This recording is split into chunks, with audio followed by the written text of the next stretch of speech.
Hey y'all, welcome back to another episode of Black in the Saddle podcast. I am your host, Abriana Johnson. You know me. I am joined here with my lovely podcast assistant, Key Nee Equestrian on Instagram. And this is a little bit of a special episode. This season is about community, or really the theme is community. So we're talking to community members, organizations who are really truly making an impact in the community. I wanted to kind of take a pause in our conversations a little bit, or in our features, to really have a discussion about some of the things that we are noticing as the podcast has ramped back up, as we have gotten excited about additional projects and additional relationships that are being built outside of just producing this audio or video, if you're watching on YouTube, that you're experiencing right now. So I invited Key to have a conversation with me, because we have these conversations in our meeting every week. All the time. And I'm like, let's bring this power to the people, basically. So welcome for a second time to, well, first time on Black in the Saddle. I mean, come on now, but welcome for a second time to the show. Thank you, Abriana. I'm really excited to be back. OG listener, OG podcast guest. So it's really exciting to be back in this new rebranded era of Black in the Saddle. So yeah, I'm really excited to talk about basically what we always talk about, but share it with our audience so that they can be part of that conversation as well. Absolutely. Absolutely. So our weekly meetings normally start off with us at least sharing something good that has happened to us. I mean, we go over it on Winter Circle Wednesday, but it's like a whole thing about reading comments and stuff like that. So, Key, tell me something. It's Monday. Not a lot has happened, but what is something good that you are experiencing in your life right now? So I had a really interesting Monday. I'm really excited that as I'm healing from a riding injury and riding that injury resulted in a surgery, I actually met a equestrian through my little sister who just wants to come and horseback ride. And so she'll be actually riding my horse a couple times a week, which is honestly a blessing in disguise. She just wants to ride, and she used to compete in show jumping. And I really want Maddie to be ready when I get back in the saddle. So, yeah, that is my Monday. And it was really, really exciting to just have somebody who just wants to ride basically how I did when I was a kid. So she is around my age and she's just ready to get back in the saddle. That is awesome. That is awesome. You are literally able to, provide that experience for someone, that same kind of experience that you were looking for before you got Maddie, right? Right. That's dope. It's amazing how things like that come full circle. In the hey, you have the need, right? You need your horse to be fit, right? And stay fit, and not be a pasture puff. So Like that's she would like to be. she would like to be a pasture puff. She has no issue with the puff. Right. But ain't nobody got time for that, meds. Ain't nobody got time Right. for that. You're still young, babe, and you want to be out here competing, but you don't want to work to get to the competitions. It's confusing for me, Maddie. But yeah, I'm really, really excited, and I'm hoping to incorporate her into my very busy schedule Mhm. starting next week. So, Awesome. Awesome. One of the good things that's happened to me, I've had a lot of travel recently, and I was able to kind of just like rest and veg out over the weekend. And I think that really helped me get re-energized. I sometimes try to tell myself, like, oh, you should be doing this. You should be doing this. You should not be sitting on the bed reading the book. You should just be out and blah, blah, blah. And the weather's great and yada, yada.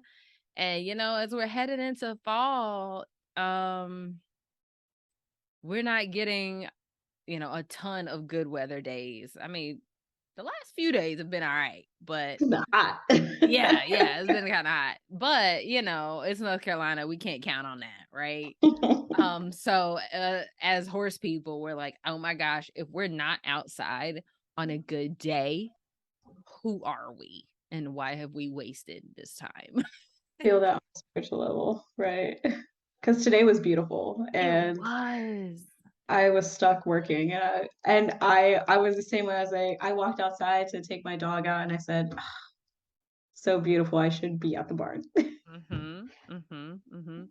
But I worked with some high schoolers today, and what we talked about was how we restore energy and how there's, different buckets for how we spend energy, like physically, mentally, emotionally, and spiritually. And sometimes the same remedies don't restore each bucket, right? Mhm, And so I think for me, I had spent a lot of mental energy traveling and all this stuff and working with different companies. And I really just needed a day to just do nothing. I wash clothes and stuff, but um, that was something good for me and to like give myself grace and not feel some type of way about it. So that's a huge win for me, good thing that is happening. Um One of our conversations recently was talking about energy, right? Was about this project that we have going on.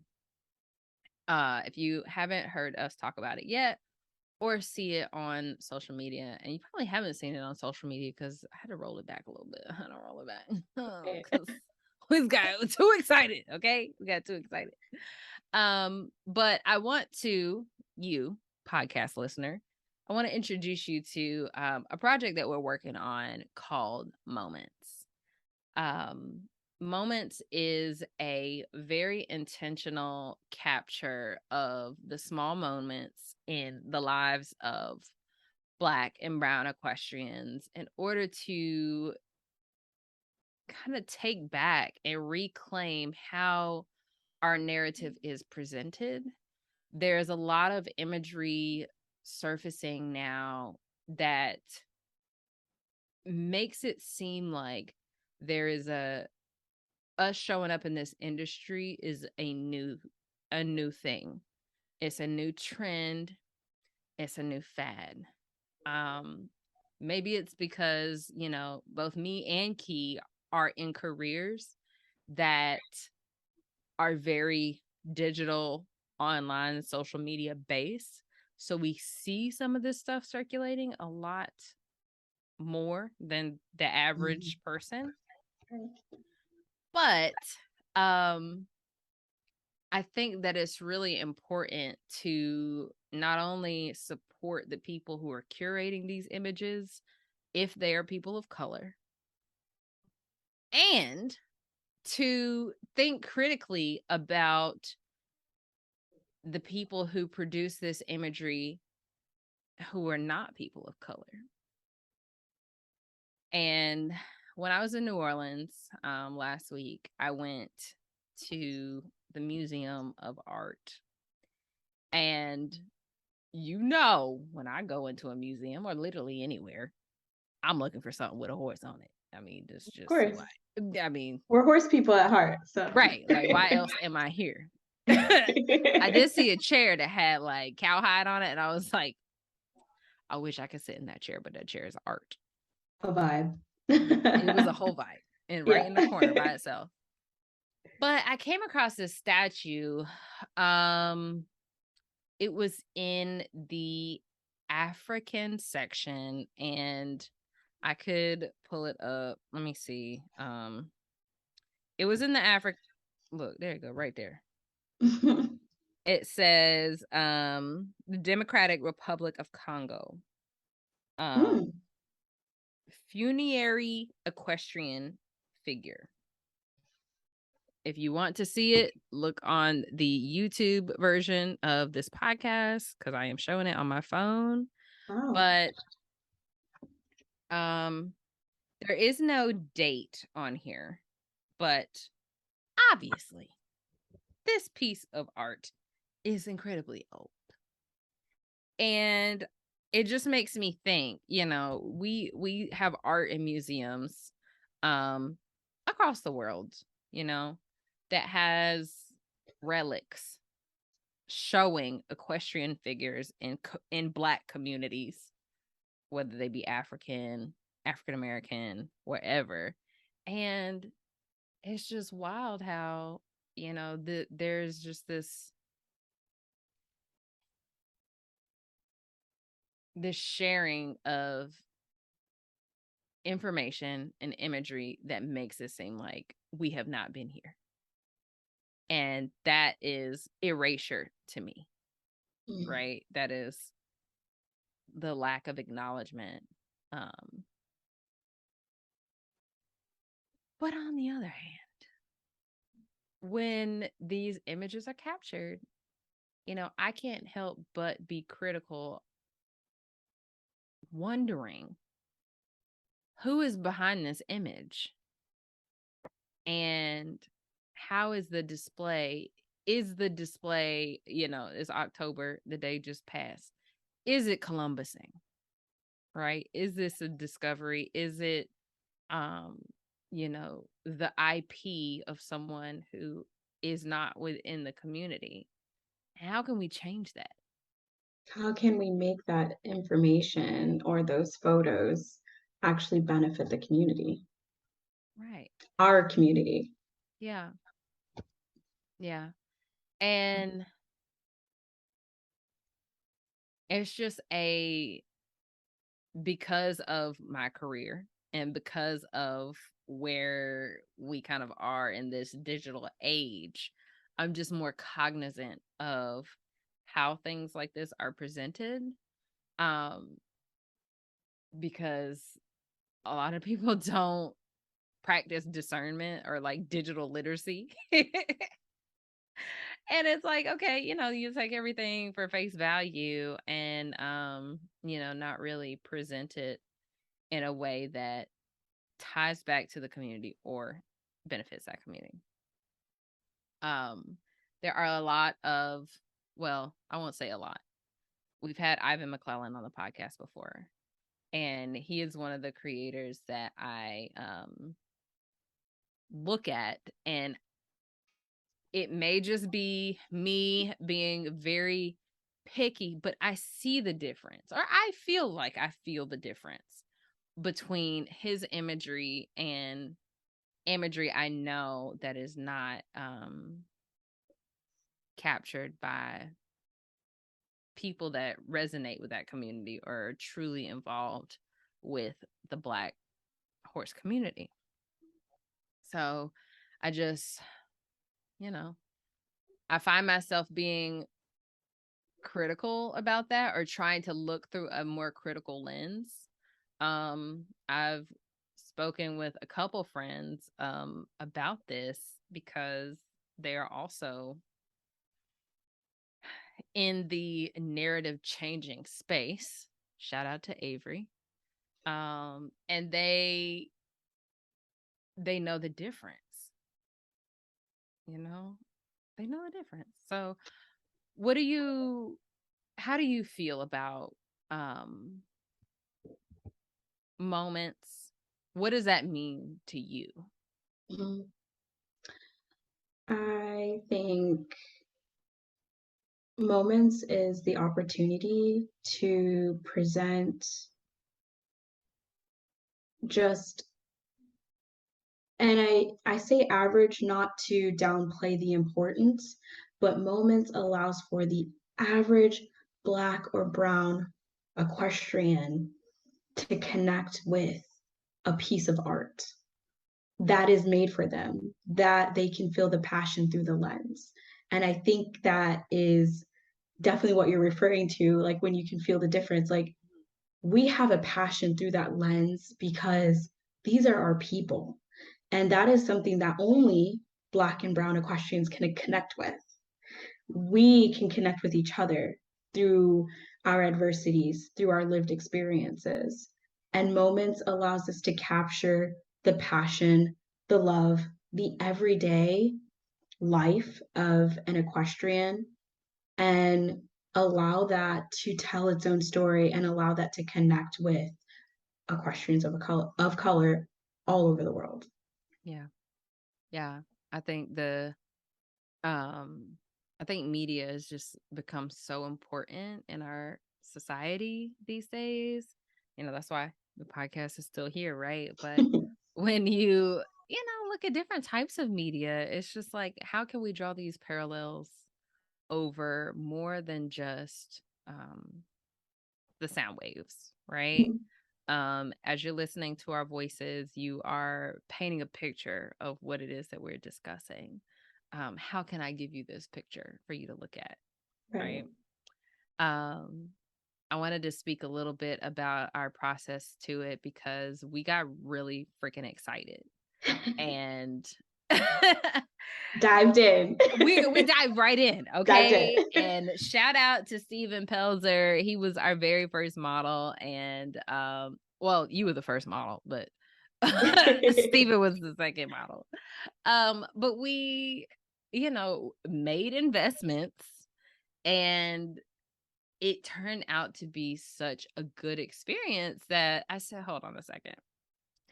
The last thing I want to do is put something out that is rushed, trying to make it by the holidays. Um, our the experiences that we capture, my work puts me on the road a lot. And I was like, oh yeah, it'll be fine. We can do this in between. Then reality came, smacked me on my ass. We were making it work, but it was crazy. We were doing a lot. And then like weather, storms change plans.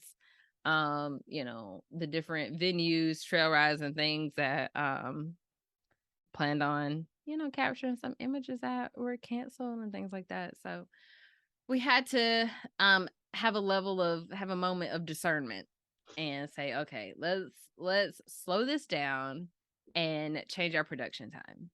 And I'm so thankful for Key's flexibility because she was like, girl, clearly, because you ain't done nothing. Clearly, this I is said what's it nicer, happening. everyone. I said it nicer than that. But but when you have someone that understands the intention that you're trying to put behind the project, it makes it work. It makes it work. So um I guess I want to take a step back because uh, this although we described how moments makes us feel that the purpose of it, I don't think we actually said what it was. Oh, So oh gosh. rewind a little Rewind.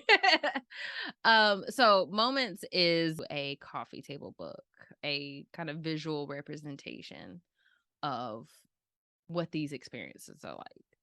These small but still meaningful, still powerful moments that we experience as horsemen and women. The beautiful thing that I am excited about for the Black in the Saddle community is that this book in particular is truly a collaborative effort, right? And one of the things that grinds my gears when it comes to the representation of Black people in this industry is that we are often tokenized and not always compensated for Mm, the work. So, for every contributor to the Moments collection, they are compensated for their work, and they also have the opportunity to be a affiliate, have an affiliate code for that, so they get a percentage of every sale that is sold through their code, every purchase that is made through their code, through their link. So I think this opportunity for a collective production, I'm just not sure that it has been done before. So exciting. Yeah, like So exciting. I'm not sure that it has been done in this way. And I think that community is a lot of times what we tend to miss when it comes to how to produce something. And like I said at the very beginning of this episode, this season is about community, right? This season is about connection and really drawing people together towards a common goal. Speaking of that, kind of segueing into that, when we talk about community, you know, our fireside chats, I've honestly been blown away by the level of conversation we've been able to have over the last all of them. What do you notice that is kind of happening in the Black in the Saddle community with the people that really speak up and have something to share? So I noticed like two sides within our growing community. There's one side that's finally like, wait, the people that have been on the scene, how are they contributing back to the Black and Brown communities? And I think that's a really big conversation that everyone wants to tiptoe around. And then our our growing community is moving in and saying, you know what? It's our job. We're gonna be the ones that speak up. And I don't think that you always have to carry the responsibility of like your community. That is a personal choice, but I think that you can't performatively do it as well.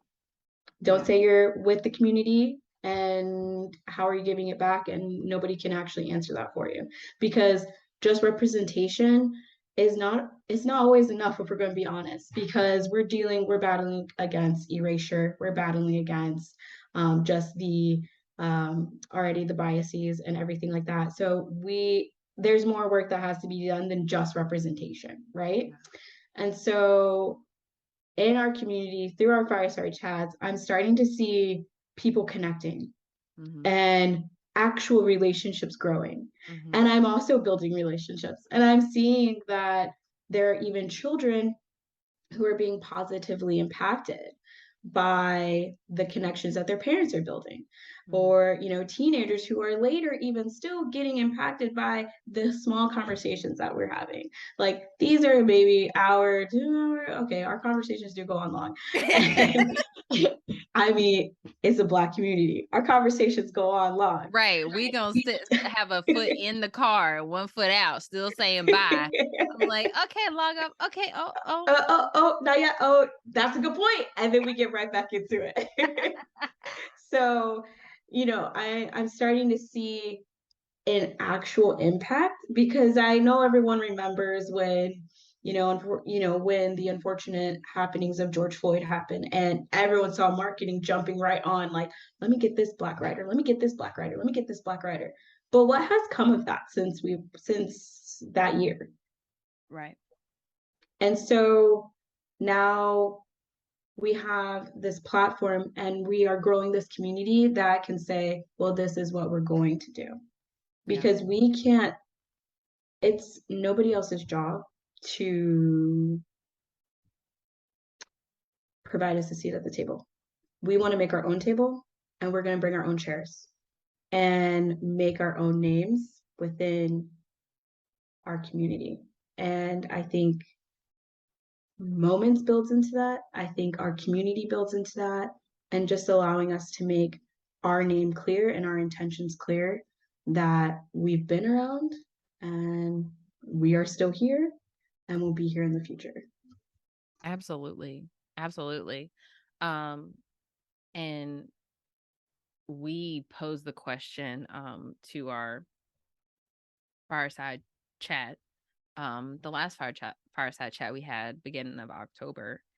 And we, asked everyone else, like, what are you noticing going on in the industry? And there was a lot of conversation about how, the fanfare has died down, the amplification of Black voices has died down, the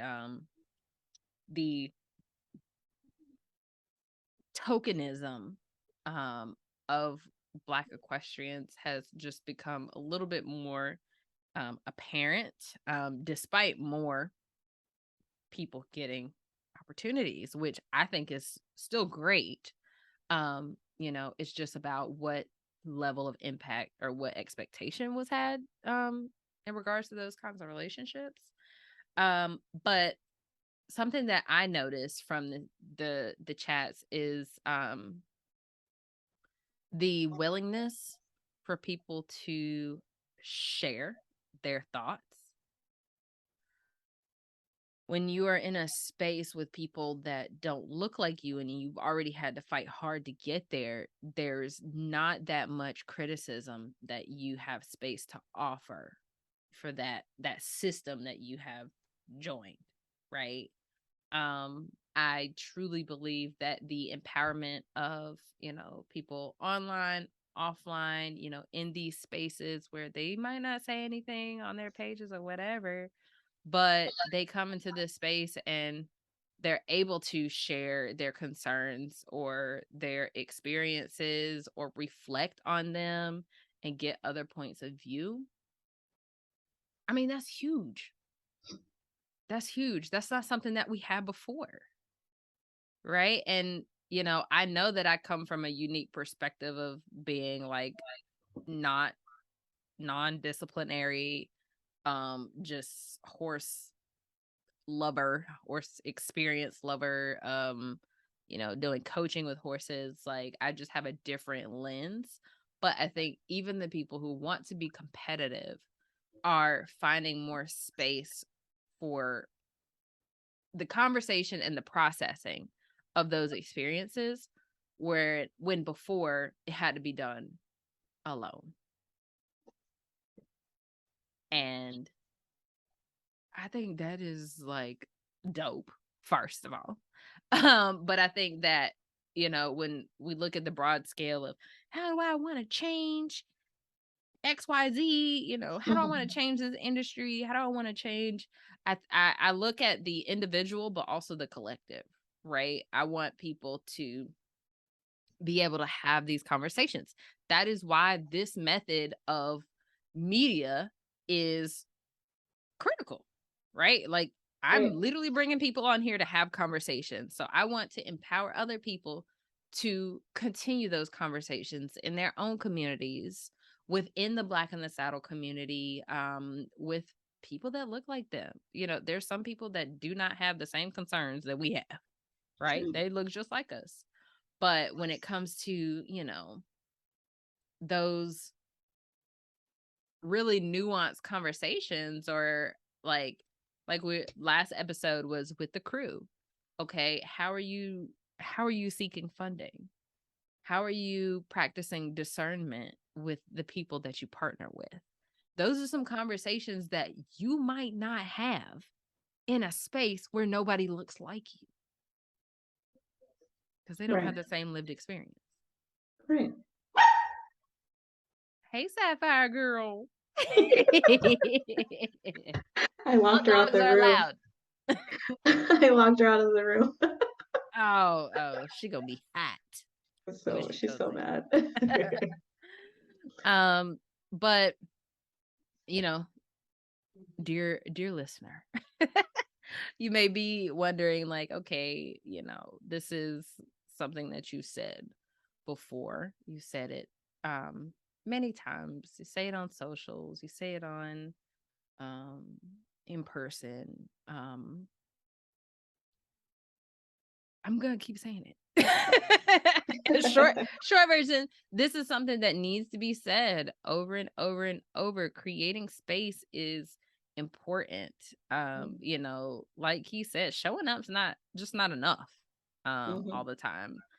Showing up and, you know, I am down for the get down. There's so many equestrians that I'm seeing, you know, with brand sponsorships and additional like riding opportunities and professionals, they're them connecting with different professionals or being able to experience different educational opportunities, and I am all here for it. um, I want to draw everyone's attention also to the Black Equestrian Network. It is on the website, blackinthesaddle.com, blkinthesaddle.com. You can look at the resources. Black Equestrian Network is still a resource. You can still add your business, organization, or your personal, like if you are a trainer, you can add that to the Black Equestrian Network so that people can seek out and intentionally spend their dollars with businesses in the horse industry that are Black owned. And we do check to verify that it is Black owned. Um, but this is just so important to me because out of sight, out of mind, right? If you don't see them, you don't come across them, you never know they're there. How Yeah. are you even going to know? And so as we go into the holidays, go into Thanksgiving and Christmas holidays, we want to put together, like we did a couple years ago, put together a gift guide. Um this not only is going to highlight Black equestrian businesses, but it'll also highlight kind of 2.0 um businesses owned by Black horse people. Okay, Abriana, what is the difference? For example, let me tell you. Um, my good friend Robert Bowden, Ah, he amazing. he's freaking amazing. Okay, freaking amazing, and he is the fine chocolate man, or not the, just fine chocolate man on Instagram, and he's a chocolatier. Right? So saying, hey, this man is a Black equestrian, but he also has, you know, this business outside of it that supports his lovely hobby of showing competitively. Um, that's what that's about. You know, so we'll have a gift guide and we encourage you to reach out. I'm pretty sure I'll throw something up on the website to get some capture the details and things. But we'll add you to the gift guide. It'll be online. People can scroll through and you know, support not only the Black equestrian, the Black horse businesses, but the businesses owned by Black equestrians, because either way, that is supporting continued involvement and engagement in this industry. So I'm excited about that too. I'm excited about moments. I'm excited about the collaboration and the support in the community. And I'm excited for our next fireside chat, truly. I look forward to them every month. And sometimes after I get off the call, I'm like, we should have these twice a month. Yes, but they go so But it comes up so fast. so fast. It goes And so fast. So fast. it's So always such a good conversation. yeah. Yeah. Yeah.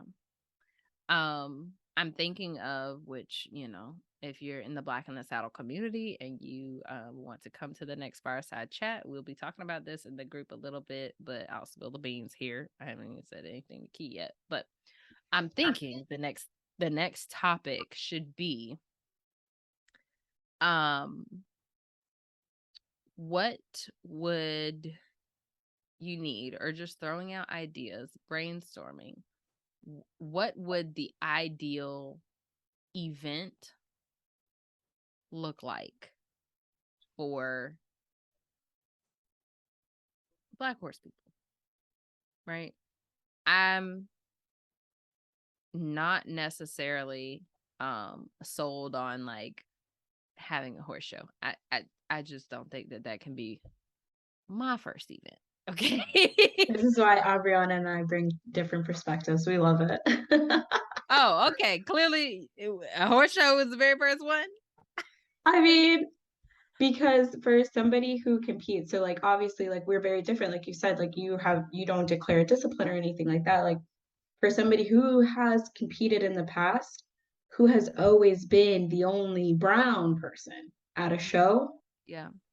I would love to have an opportunity to shout out a show that is literally geared towards Black horsemen, Black and brown horsemen around, like because there is nothing more beautiful than creating a space that has never been created for you. And that's the only reason why I say alternative perspective. Yeah. But it's because we come from different equestrian backgrounds. So yeah. Yeah. Yeah. Yeah. I mean, I'm definitely open to it. I'm just like, can I get an on ramp? Like, can we get some under our Right. belt Yeah. before? Like, An intro event. right. Practice run, Like y'all coming please. in? Are y'all gonna come? Right. Because I mean, I watched the production of the Bill Pickett Rodeo, and I'm like, Jesus Christ, they have a lot. I mean, it has grown so much, and obviously we're not starting there, but No. anything we're gonna do it justice, right? Which is Another opportunity to collaborate with our community and provide yeah, business to our communities. absolutely, So absolutely. Yeah, I really look forward to the things coming up in the next year. Opportunities to continue to spread that support. I will also say I don't think that I mentioned, well, I know I didn't mention it earlier. The proceeds from um moments are going towards a grant program that will be debuting in 2023. I will drop the nuggets and have a little bit more of that conversation within the Black in the Saddle community before it gets published to the masses. But I think that that is the next step for Black in the Saddle, right? Being able to use the skills that we have, the production of media and this format that it's being published in, right? And redistributing that, well, back to the community, for people in need, for people who want to ride, don't have the funds to do it, falling on hard times, or are in some sort of emergency. So excited about that. You've heard it here first, folks. But I want to leave you with this question, and I am challenging you when you finish listening to this episode, once you have gotten to the end. I want you to head over to our Instagram or Facebook. Um, and I want you to tell us, what have you noticed since, let's say 2020, 2019, okay? Because that's when the podcast started. What have you noticed over the past 3 years, kind of before 2020 and after 2020? What have you noticed as far as changes in this industry and like the direction that our industry is going, based on your perspective, right? Based on the discipline that you ride, based on the career that you have if you work in the horse industry, um, based on what you would like to see. I guess that's the other side of it. You know, right. what is currently happening and what would you like to see more of? I think it's I think we all have permission to think critically about the places that we want to be in. So head over to our Instagram, Facebook, send us a message, or yeah, I think that's pretty much it. Send us a message. Slide into our DMs. Slide into our DMs. I was just thinking, there's some content that I want to put out, and I might just pin that. Might just pin it. There we go. I'm gonna pin Right. it to the page, but that's only on Instagram. So if you are a Facebook baddie, just slide into our DMs and let us know what you are noticing. And I think with, my creative juices flowing, there'll be some new merch coming up. So we'll give a prize to the most insightful of us. The first Black in the Saddle giveaway. Oh my God, it will be the first Black in the Saddle giveaway. Wow. What does it look like to have a giveaway that's not just like this post, tag 3 of your friends, and share Reshare it it to to your your story? story. But also, I've won a lot of those giveaways, so I ain't judging. You know what? She said, I ain't complaining. But no, like, please, let's start this conversation. And Yeah. yeah, we would love to have our community wearing this merch and Yeah. sharing their story. I was just about to pull out some merch I already had, but I am not actually sure where it is right now.